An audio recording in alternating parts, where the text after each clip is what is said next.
So let's just start to propose some answers that might better meet the evidence.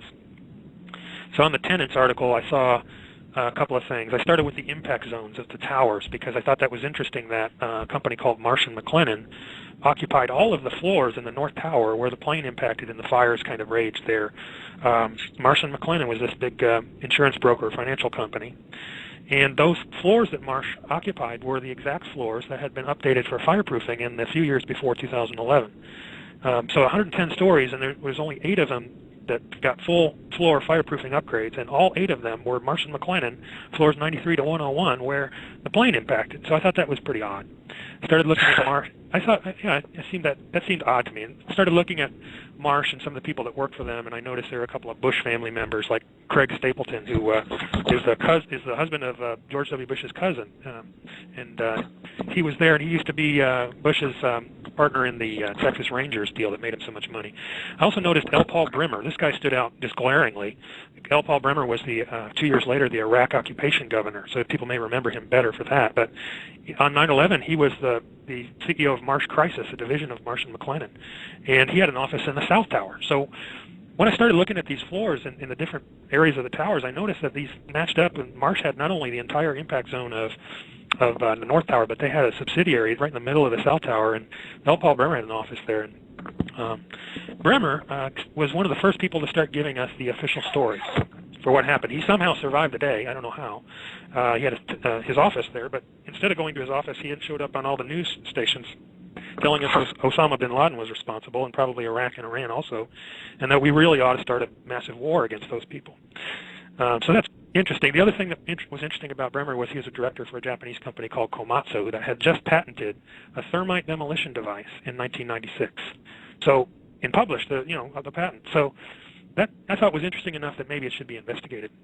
Over in the South Tower impact zone, there's a couple of companies that occupied that. One of them was called Aon, and again, Bush's first cousin Jim Pierce worked right there in the South Tower impact zone. He had a meeting scheduled for that day. Then he moved across the street to the Millennium Hotel, and so he survived the day miraculously.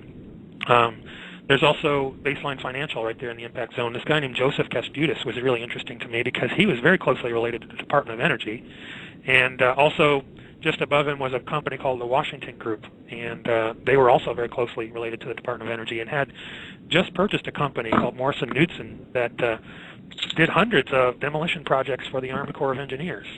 So there are a lot of people in these buildings, tenants in these buildings, that had connections to demolition technology. They had connections to the Department of Energy. They had a lot of connections to the Bush family for whatever reason.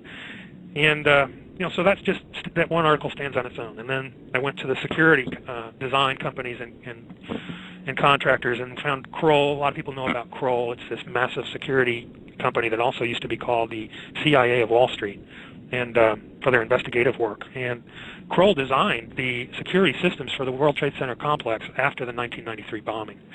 And the design was implemented by a couple of companies, one of them being this company called Strategic, that people often talk about, this Ward Walker, and his being a relative of the Bush family. He's kind of just a distant relative, but he's a very interesting person. Appears to be connected to the CIA, not only through his father, who worked for the CIA and the DIA, but through other circumstantial pieces of evidence. But Strategic Walker, he hired a bunch of people from the Carlyle Group, a subsidiary of the Carlyle Group. So his chief operating officer, he took him from BDM International, which is the Carlyle Group subsidiary.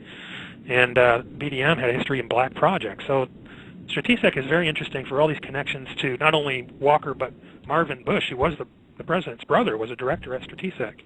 And they hired all these Carlyle Group people, including McDaniel, and they implemented the overall security plan right up to the day the buildings fell down. So I thought that was interesting.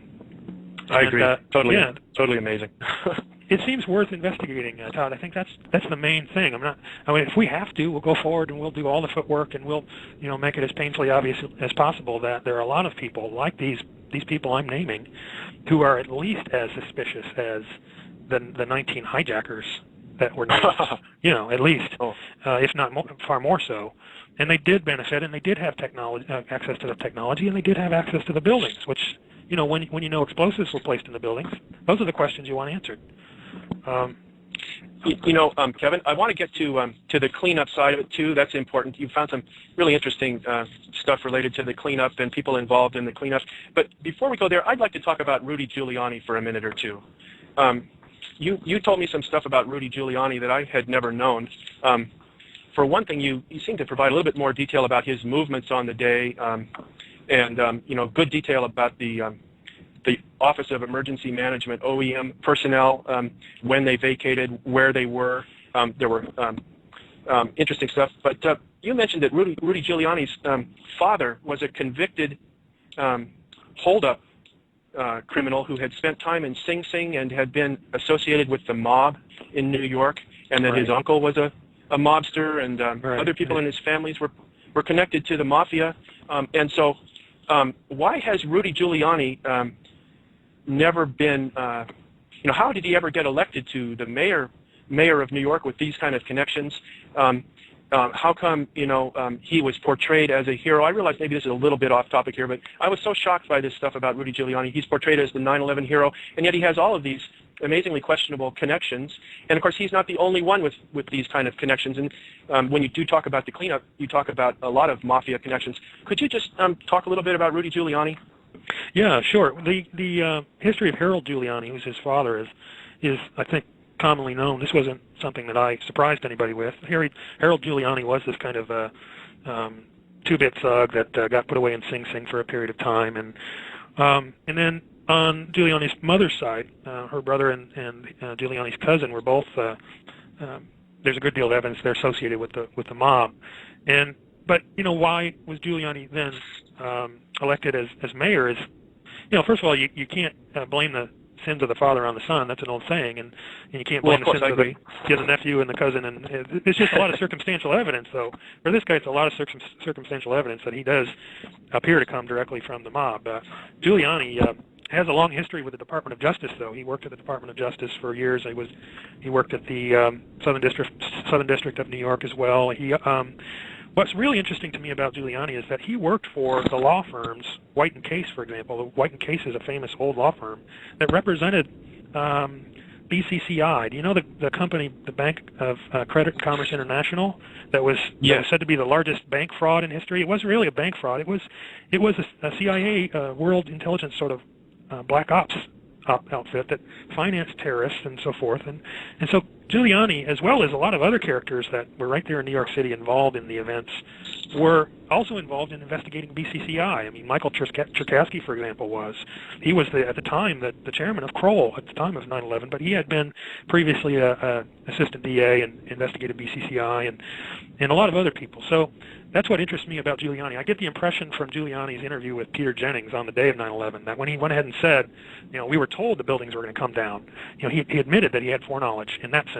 I get the impression from him that he was not deeply involved and didn't have deep knowledge of the operation itself. He just was told, get the heck out of the way and then shut up, or then play along or whatever. That's the impression I get.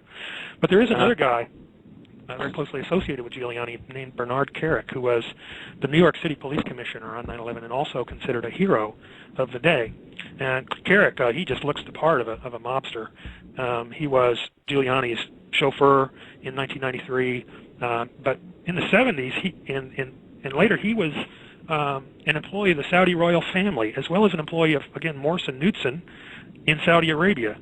So, he's just this thug. He ended up later becoming a chauffeur for Giuliani, then the Department of Corrections officer, and then the police commissioner of New York City. His police department provided that passport that magically fell by the wayside at the South Tower and was picked up and provided evidence for who the culprits were. But we really ought to be serious because Bernard Kerik is in jail right now, and he was accused of so many crimes it's just ridiculous, and he was ultimately thrown away. He's in jail right now. And so this guy who was clearly a mobster, clearly tied to Saudi Arabia, one of the most interesting things about Kerik is on the day of 9/11, and we're talking about very early, George Pataki, the governor, and Giuliani and Kerik show up on national television. And one of the first questions Giuliani gets from the press is, a lot of people are talking about secondary explosives. Were there explosions that helped bring down the World Trade Center buildings? And Giuliani looks around like stunned, and he looks back to Kerik for the answer. I'm not kidding. And Bernard Carrick shakes his head no, there were no explosives. So that's when we got the first official answer that there were no explosives used on 9/11 from Bernard Carrick, who is now in jail. And I think we ought to maybe take a second look at that official explanation. I think maybe some people at NIST may end up in jail alongside Carrick. So they've continued to say that no explosives were used. You did a marvelous article called "The Top 10 Connections Between NIST and Nanothermites." I consider this to be related here to your well, this is sort of bridges between your scientific and your deep penetration of this underworld.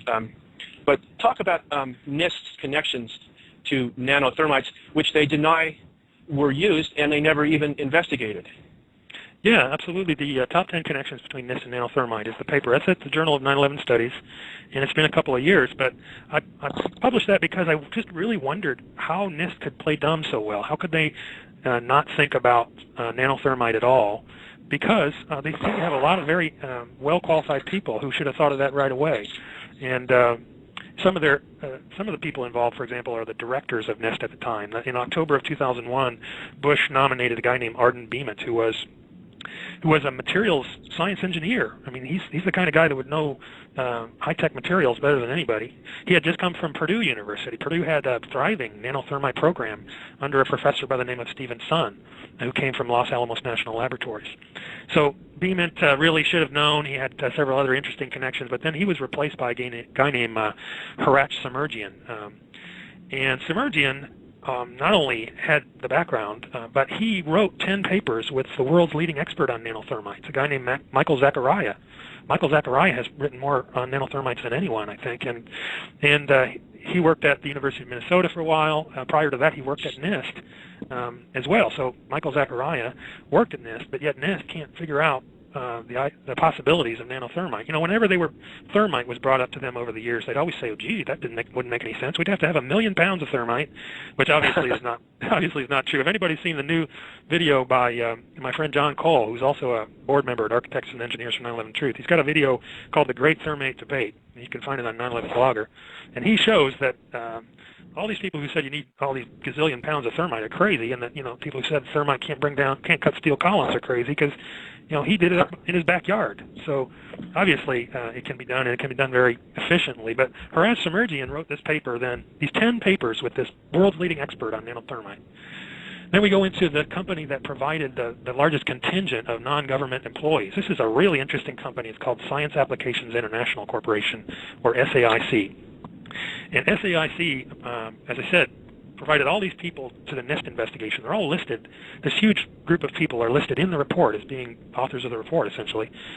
But SAIC has this long history at the World Trade Center. In 1986, they did an evaluation of threats to the World Trade Center, and they proposed that a big bomb in the basement, just exactly like the one that happened 7 years later in 1993, would do a lot of damage, right? So they provided this scenario. And in 1993, when it did happen, it was SAIC that provided the official explanation for what happened.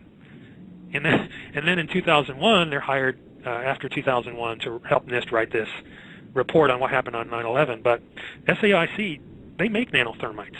They're a huge corporation, but they have a subsidiary called Applied Ordnance Technology that not only makes nanothermites, they specialize in laser ignition of nanothermites. And they also are involved in projects where they dole out money for research on nanothermites. So, but SAIC is just really interesting because it's this intelligence contractor. That's what they're known for the most part. They even spy on the CIA. The CIA hires SAIC to spy on their employees. It's a little bit crazy.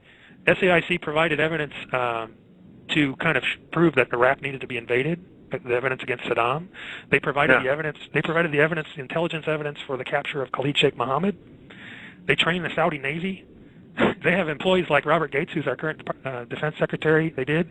Jerome Hauer, who was the OEM director at the World Trade Center. John Deutsch was the CIA director, and so on and so on. So they're basically the CIA. That's who they are. And they're in there as the biggest outside component in NIST, while NIST is doing its reports on the towers and on right. WTC 7 as well? That's right. Yeah, and so it's crazy that they could be so connected to the history of the World Trade Center and everything that happened to it, and all the evidence for what's happened over the last 10 years, and have all these CIA directors working for them, and so forth, and people just say, oh, that's all right, no problem at all. SAIC gave us the official explanation for what happened to the World Trade Center.